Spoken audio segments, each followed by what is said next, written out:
Hi and Assalamualaikum. So today we are going to share about genomics and biotechnology.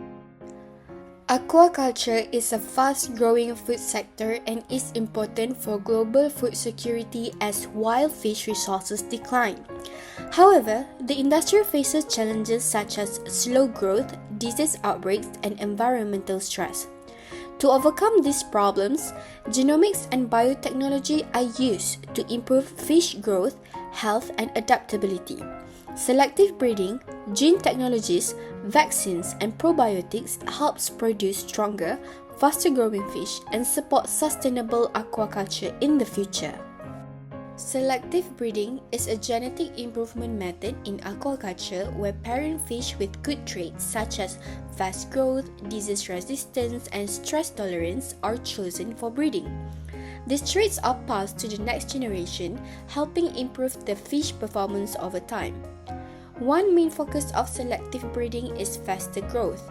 Faster growing fish reach market size sooner, reducing production time and costs. For example, gift tilapia grow much faster than wild strains, while Atlantic salmon show consistent weight improvement each generation.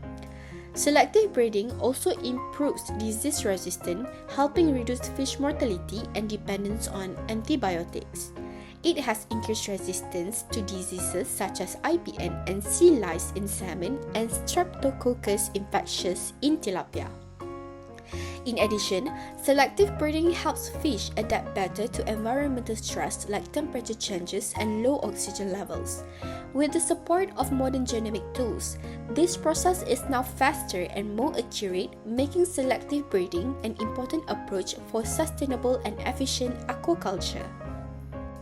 Now we are diving into the future of seafood production. Traditionally, if we wanted better fish, we rely on selective breeding, which is on the earlier pages. It takes generation. But today, aquaculture biotechnology has shifted toward high-precision molecular engineering, primarily driven by the CRISPR-Cas9 system. So we must think of it as moving from a blunt instrument to a programmable molecular scissor that allow us to edit DNA with incredible accuracy. So how CRISPR-Cas9 works? It uses a synthetic guide RNA, or is called gRNA, to find a specific DNA sequence like a search function in a word processor. Once the Cas9 enzyme finds the target, it induces a double-strand break. By manipulating how the cell repairs that break, we can precisely delete or insert traits without necessarily introducing foreign DNA. This is a crucial distinction from GMOs of the past, as we are often just turning off genes the fish already have. So how do we get these molecular tools into the fish? In a laboratory setting, we use microinjection, where we manually inject the yolk of one cell embryo.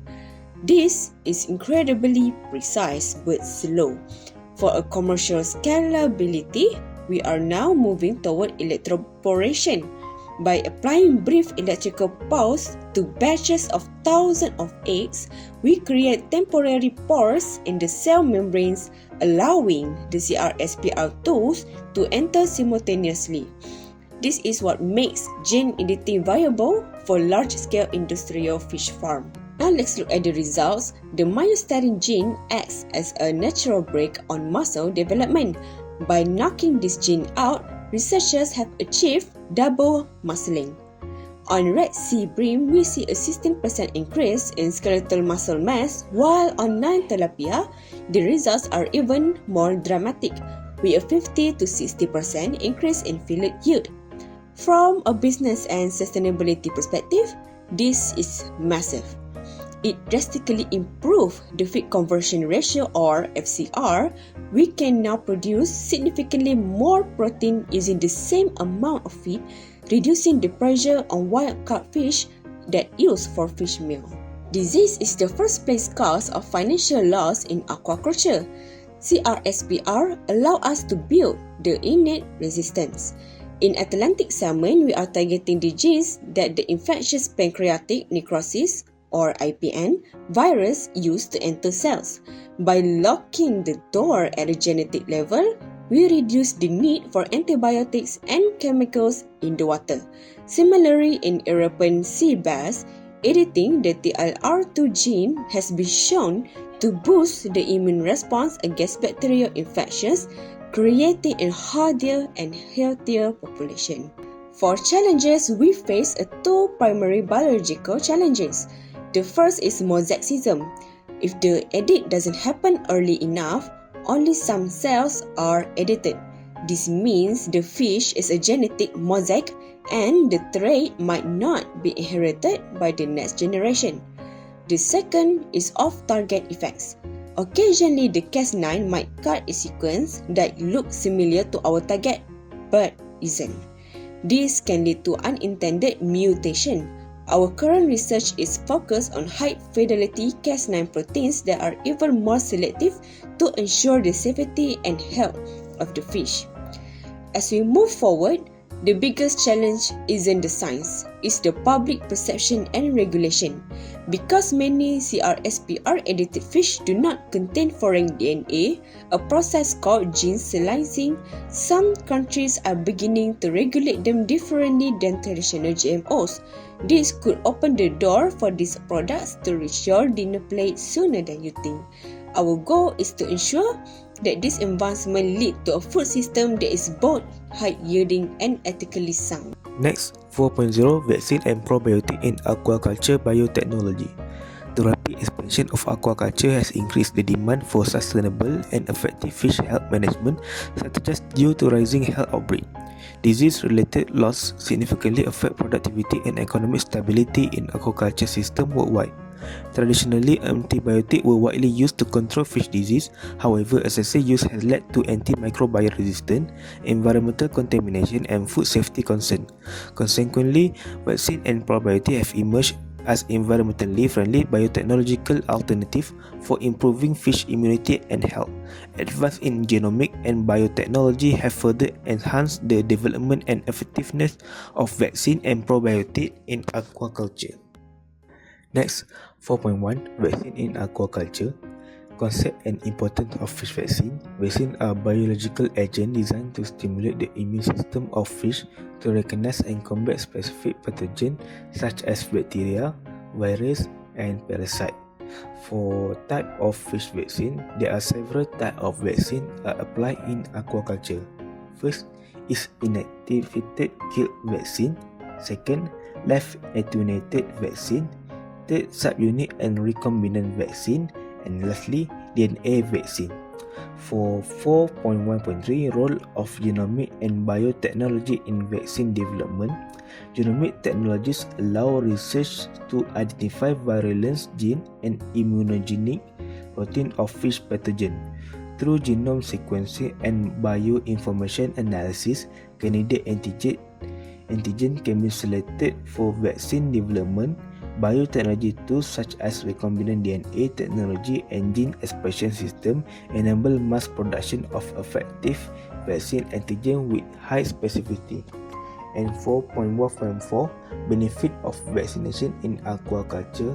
First, reduce disease outbreak and mortality rates, minimize the use of antibiotic and chemical, improve fish growth performance and feed efficiency, and lastly, enhance product quality and consumer safety. Next, 4.2 Definition and role of probiotic. Probiotics are live microorganisms that provide health benefit to the host when administered in adequate amount. In aquaculture, probiotics are used to enhance gut health, immune response, and resistance to pathogenic microorganisms.